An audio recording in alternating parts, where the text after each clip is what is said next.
And let's just be clear about the elephant in the room. And elephant is the perfect word because it's the logo for the Republican Party. The elephant in the room is the Caucus Room conspiracy. Yesterday, I was watching. I was over at RT. We were doing show prep, and Louise had on CNN, and Wolf Blitzer was interviewing Jim DeMint, who runs the Heritage Foundation, which is now our landlord and lives next door, and is next door to us. And Jim DeMint was in this meeting. He was in the meeting on January 20th, 2009, the night that President Obama was sworn into office. There was a meeting held at the Caucus Room restaurant, which was in the backside of the building where Louise and I lived. I actually lived a year later. But right down at the corner of 9th and D Street Northwest here in Washington, D.C., in a private room. And Jim DeMint, John Ensign, Bob Corker, Tom Coburn, who is all over the media talking about Imperial President Obama, and John Kyle. These were the senators. And then the members from the House of Representatives were Dan Lundgren, Pete Hoekstra, Jeb Hensarling, Pete Sessions, Kevin McCarthy, Eric Cantor, Paul Ryan, and they were being advised by Frank Luntz and Newt Gingrich, the former Speaker of the House. And Newt has come on this program and bragged about this meeting, saying, of course we had that meeting. And in that meeting, they basically committed to obstruct everything that the president does. This Robert Draper wrote a book. The original title of it was Do Not Ask What Good We Do Inside the U.S. House of Representatives. It's been reissued with the title When the Tea Party Came to Town. So it's out in paperback now. If you want to read this, it's in the introduction. It's in the first chapter of Robert Draper's book. And he lays it out. And I don't know why this isn't one of the biggest stories in America. I mean, this is so much bigger than, what's this guy, Gruber, saying that Americans were stupid and that's how they got ACA through. You know, Fox has talked about that 800-900 times now in the last week or so. How many times have people talked about the Caucus Room conspiracy? Because this is where, you know, I found myself yelling at the TV yesterday because Wolf Blitzer kept asking Jim DeMint, well, you know, if you don't like what the president's doing, the Senate passed comprehensive immigration reform that's much more sweeping than what the president's doing. I mean, it sends 20,000 additional guys down to the border. It gives money to your contractors, and it provides a pathway to citizenship, but you get to get back. I mean, it does a whole bunch of things that the president doesn't have the ability to do. And Wolf says, well, why doesn't John Boehner just call for a vote on it? And every time he asked that question, Jim DeMint changed the subject and started talking about imperial presidencies and things. Why?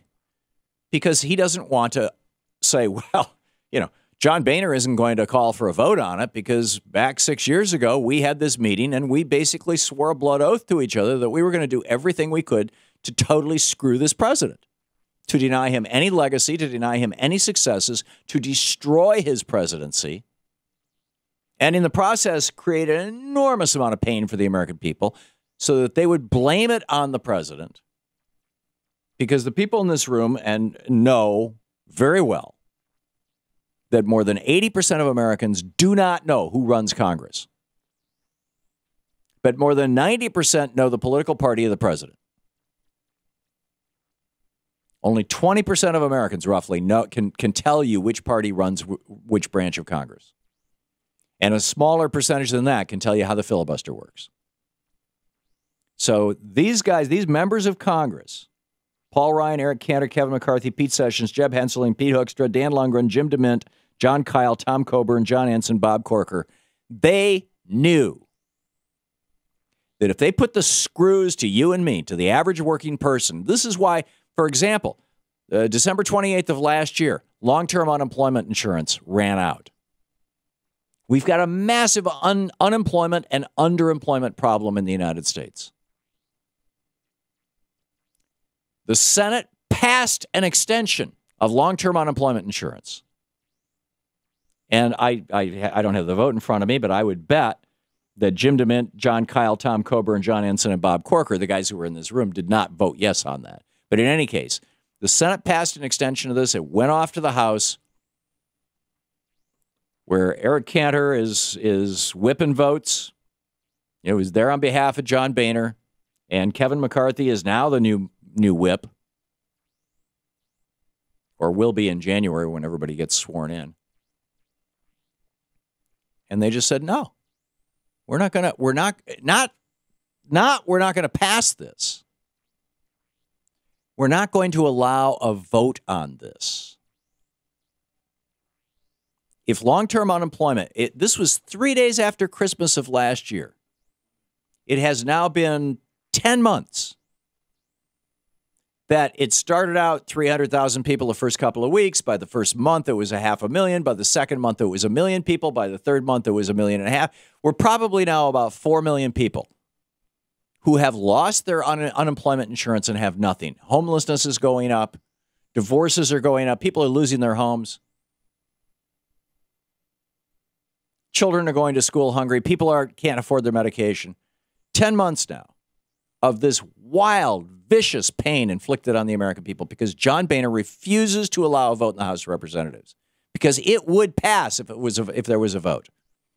All they need is 21 Republicans to defect and join the Democrats, and there are more than 20 Republicans, who would say, sure, let's extend long-term unemployment insurance. Same thing with immigration. John Boehner is blocking that. This is the Caucus Room conspiracy. The Republican conspiracy to destroy the Obama presidency. And that's why President Obama did what he did yesterday. It's why he had to do what he did yesterday.